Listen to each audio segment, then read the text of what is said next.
අයිබෝවන් යාළුවනේ ඔයාලා මේ එකතු වෙලා ඉන්නේ අලුත් වගා YouTube channel එකකින් කියන තවත් වීඩියෝ එකක් එක්ක මම අද ඔයාලට කියලා දෙන්න හදන්නේ ගොඩක් වටින දියර පොහොරක් හදාගන්නේ කොහොමද කියලා.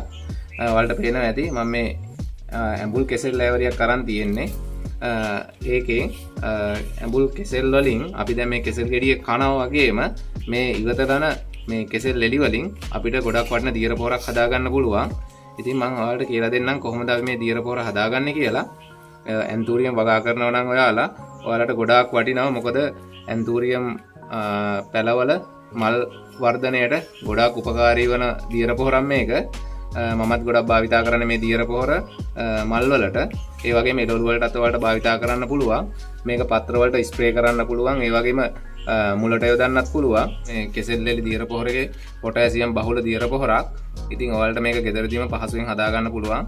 කාලේ අපතේ දාන විසි කරන කෙසෙල් එළි වලින් තමයි අපි මේ දියර පොහොර හදාගන්නේ. ඉතින් බලමු අපි කොහොමද මේක හදාගන්නේ කියලා. ඔයාලා ඉස්සෙල්ලම කරන්න ඕන මේ කෙසෙල් එළි ටික පුංචි කෑලි වලට කපා ගන්න ඕනි. ඔයාලට මේක බ්ලෙන්ඩ් කරලා ගන්න පුළුවන්. එහෙම නැත්නම් එහෙම ඉක්මනට මේක පල් කරගන්න පුළුවන්. මම මේක කතුරක් ආධාරයෙන් පුංචි කෑලි වලට කපා ගන්නවා.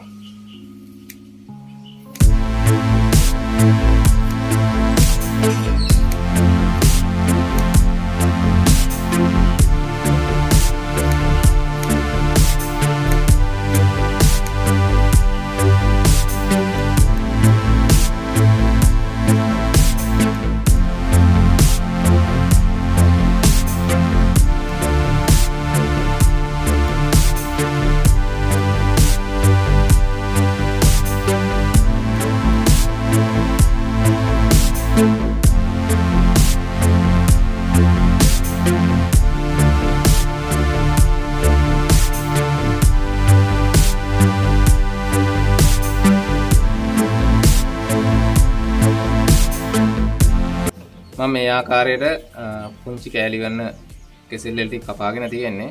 අපි මේක මේ ආකාරයට බෝතලෙට දාගමු.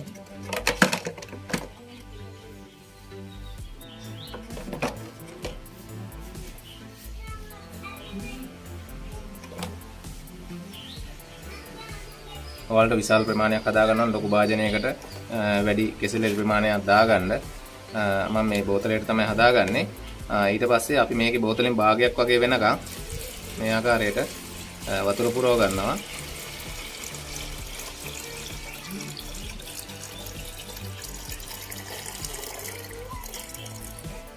ඔයාලට පේනවා ඇති මේකේ භාගයක් වගේ වෙන්න මම වතුර පුරව ගත්තා. ඊට පස්සේ ඔයාලා අනිවාර්යයෙන්ම මේක වහලා තියාගන්න. මොකද නැත්තම් සතුන් ඇවිල්ලා මේකේ බිත්තර දාන්න පුළුවන්. ඒක නිසා එහෙමත් එහෙම මේක අපිට අවශ්‍ය විදිහට දියර පොහොර සකස් කරගන්න බැරි වෙනවා.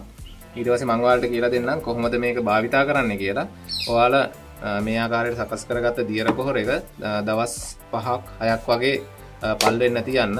ඊට පස්සේ ඔයාලා පෙරලා ගන්න. අරගෙන ජලය කොටස් දෙකකට දියර පොහොර එක කොටසක් වගේ වෙන්න කවලම් කරලා අරගෙන ඔයාලට පත්‍ර වලට ස්ප්‍රේ කරන්න පුළුවන්.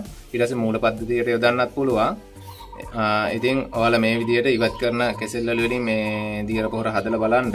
රසායනික පොහොර නැති නිසා ඔයාලට ගොඩක් ප්‍රයෝජනවත් වෙයි මේ ඉවත් කරන කිසිදු මුදලක් වැය වෙන්නේ නැතුව ඔයාලට මේ දියර පොහොර ගෙදරදීම හදා ගන්න පුළුවන්.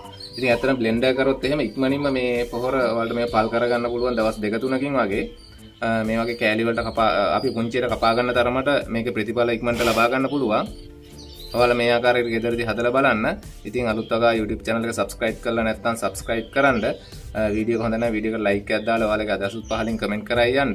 ඉතින් මේ වගේ තවත් වීඩියෝ එකකින් අපි හම්බ වෙමු.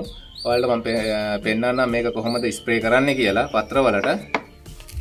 ඔයාලට පුළුවන් පෙරලා ගත්ත දියර පොහොර එක ජලය කොටස් දෙකකට පොහොර එක් කොටසක් වෙන්න සකස් කරගෙන මේ වගේ ස්ප්‍රේ කරන බෝතලයකට දාගෙන ස්ප්‍රේ බොටල් එකකට දාගෙන ඔයාලට පුළුවන් මේ ආකාරයට පත්‍ර වලට ස්ප්‍රේ කරන්න.